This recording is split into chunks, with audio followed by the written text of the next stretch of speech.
para quem não lembra, alguns meses atrás teve uma treta entre o nosso ministro Alexandre de Moraes e o Elon Musk por causa do Twitter. O ministro mandou, isso mesmo, mandou censurar algumas contas e também por não ter representante legal no Brasil.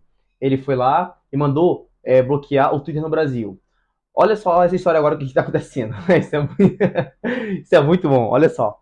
Rapidinho, olha só. Primeiro, o ministro bloqueou o Twitter do Brasil por não derrubar contas e não apresentar o representante legal após, lembrando, após retirar funcionários do Brasil, isso aí, tirou funcionários do Brasil, por temor dos seus funcionários serem presos.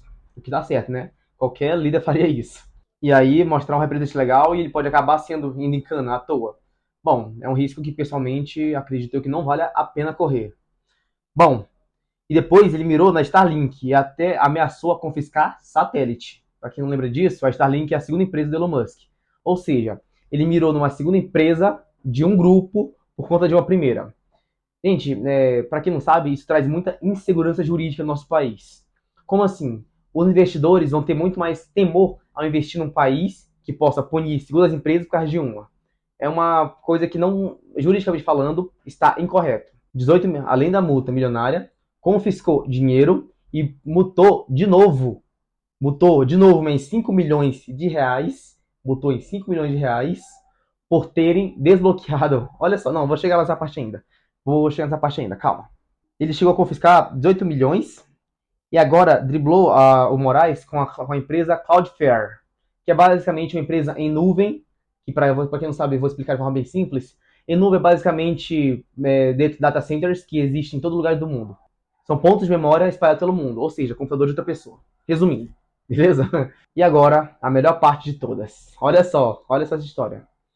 Basicamente, o Elon Musk driblou o ministro Alexandre de Moraes, já que ele falou para a Anatel proibir o acesso ao X, o antigo Twitter, do Brasil.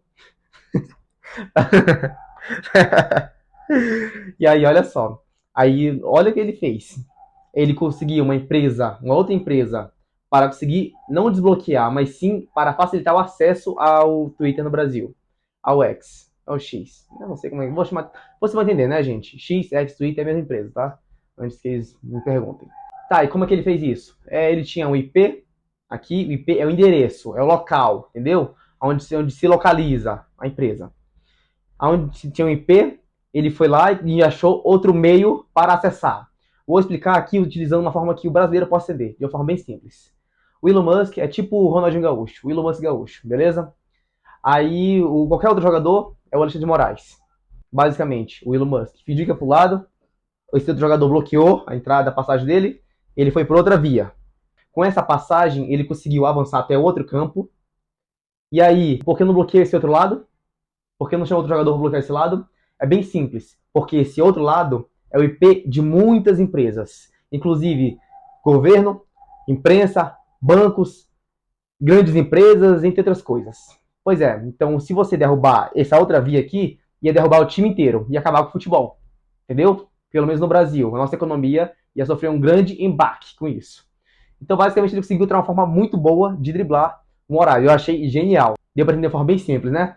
Porque esse drible foi espetacular. Cara, foi tipo o cara para fazer gol de bike, já não sei o que falta mais, porque essa foi sensacional. Bom, eu não tenho Twitter, eu nem mexo nisso, mas, cara, isso é inegável que foi espetacular. O que o cara fez foi. O cara foi bom, isso aí foi inegável, viu, gente?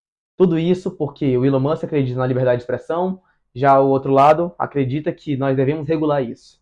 Bom, como nós sabemos, a internet nasceu descentralizada.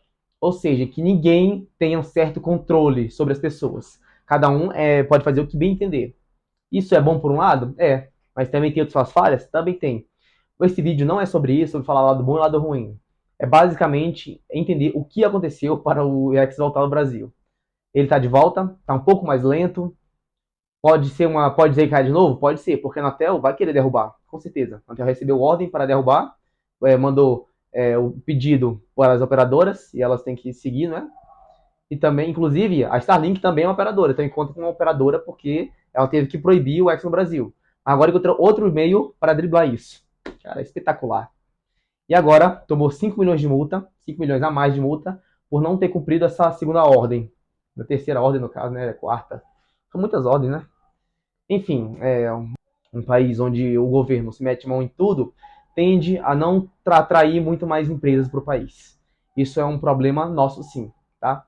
Embora muita gente possa falar, esquerda, direita, eu não estou falando isso, gente. Estou falando que o nosso país precisa ser soberano, precisamos ter mais liberdade econômica para poder nós crescermos como país e ser não dependente de tecnologia estrangeira. Como é que vamos desenvolver nossa própria tecnologia, sendo que estamos à mercê de outras? Pois é, então precisamos incentivar nosso país a empreender mais. Beleza? Bom, esse foi o vídeo de hoje. Muito obrigado pela sua presença aqui, beleza? Me segue na rede social, deixa aqui embaixo. Se inscreve no canal, deixa o like, compartilha com os amigos e com os inimigos também, beleza? Vídeo meramente informativo, beleza? Então, até mais, pessoal.